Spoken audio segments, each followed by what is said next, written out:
ከ120 ሚሊዮን በላይ ህዝብ ያላትና ግዙፍ የኢኮኖሚ አቅም እየገነባች ያለችው ኢትዮጵያ አንድ የማይቀለበስ ብሔራዊ ህልም አላት። የባህር በር ባለቤት መሆን። ይህንን የህልውና ጥያቄ እውን ለማድረግ ደግሞ የዓለማችን ቁጥር 1 ሀያል ሀገር የሆነችው አሜሪካ በዲፕሎማሲውና በኢኮኖሚው ዘርፍ ታሪካዊ ድጋፍ ልታደርግላት ትችል ይሆን?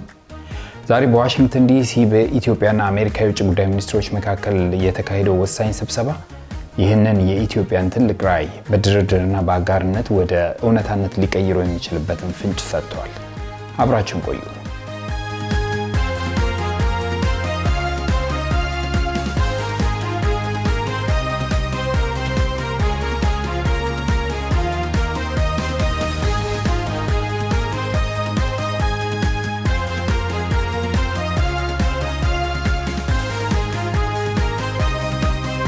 ጤና ይስጥልኝ።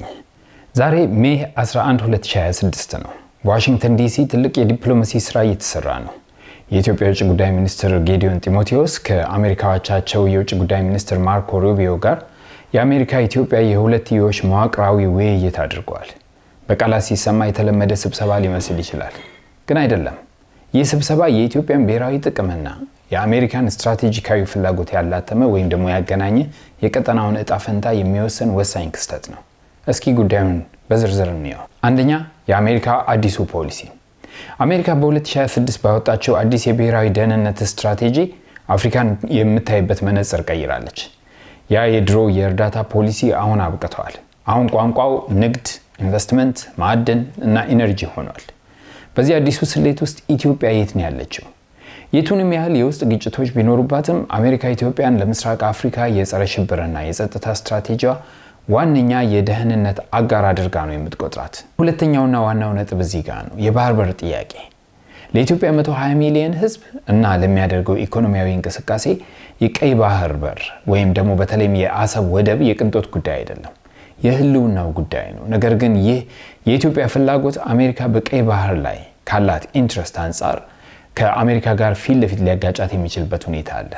አስቡት፣ በአሁኑ ሰዓት በኢራን እንዲሁም በሁቲዎች ምክንያት የሆርሙዝ ባህረ ሰላጤና አልፎ አልፎም ቀይ ባህር ላይ አንዳንዴ የሚከሰቱ ጉዳዮች አሉ፣ ወይም ደግሞ አካባቢው በእሳት እየነደደ ነው ማለት ይቻላል።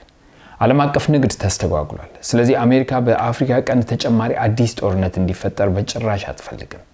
ለዚህም ነው የባህር በርን በኃይል ለማሳካት የሚደረግ ማንኛውንም እንቅስቃሴ አጥብቄ እቃወማለሁ ስትል በግልጽ ያስጠነቀቀችው። ታዲያ ኢትዮጵያ ወደ ጦርነት እንዳትገባ አሜሪካ እንዴት ነው ተጽዕኖ እየፈጠረች ያለችው? እንደምታስታውሱት ጠቅላይ ሚኒስትር አብይ አህመድ በአንድ ወቅት ጉዳዩ በሰላማዊ መንገድ እንዲፈታ አሜሪካን እንዲሁም ደግሞ የአውሮፓ ህብረትን በሽምግልና ቢጠይቁም ኤርትራ የሉዓላዊነት ስጋት በማንሳት ጥያቄውን ውድቅ አድርጋለች። እዚህ ላይ ነው የአሜሪካ የካሮትና ዱላ ዲፕሎማሲ ጎልቶ ሊመጣ የሚችለው። እስኪ ዱላውን ወይም ማስጠንቀቂያውን እንየው። መጀመሪያ አሜሪካ ከ2021 ጀምሮ በኤርትራ ላይ ጥላ የነበረውን ማዕቀብ በማንሳት ግንኙነቷን እያደሰች እንደሆነ የዲፕሎማቲክ ምንጮች እየገለጹ ነው። ይህ ለአሜሪካ የቀይ ባህር ዳርቻ ስትራቴጂካዊ አጋር ሲያስገኝላት፣ ለኢትዮጵያ ግን በኤርትራ ላይ ወታደራዊ እርምጃ እንዳትወስጂ የሚል ጥብቅ ዲፕሎማሲያዊ ማስጠንቀቂያ ነው። ወደ ካሮቱ ወይም ማባቢያው ስንመጣ ደግሞ በዛሬው የሩቢዮና የጌዲዮን ስብሰባ ላይ በስፋት የተወራው የንግድ ዕድሎችን ስለማስፋት ነው። ኢትዮጵያ አሁን ላይ ሰፊ የኢኮኖሚ ማሻሻያ እያደረገች እንደሆነ ይታወቃል። የዓለም አቀፉ የገንዘብ ተቋም ወይም IMF የዕዳ ሽግሽግና የውጭ ኢንቨስትመንት እጅጉንም ያሻታል። አሜሪካም ይህንን የኢኮኖሚ ጥማት በመጠቀም ነው እንግዲህ ኢትዮጵያን ከጦርነት ይልቅ ትዕግስትን መርጣ ወደ ድርድር እንድትመጣ ከፍተኛ የኢኮኖሚ ማበረታቻና ጫና እያደረገች የምትገኘው። ሲጠቃለል የኢትዮጵያ የባህር በርና የኢኮኖሚ እድገት ህልም አሜሪካ በቀይ ባህር ካላት የጸጥታ ፍላጎት ጋር ተቆራኝተዋል። አሜሪካ ኢትዮጵያን ወሳኝ አጋሯ መሆኗን ታውቃለች። ነገር ግን የቀይ ባህርን ሰላም ለማስጠበቅ ስትል የኢኮኖሚ አቅሟንና ከኤርትራ ጋር የጀመረችውን አዲስ ግንኙነት እንደ መደራደሪያ አቅም እየተጠቀመችበት ነው። መልእክቱን ግልጽ ነው።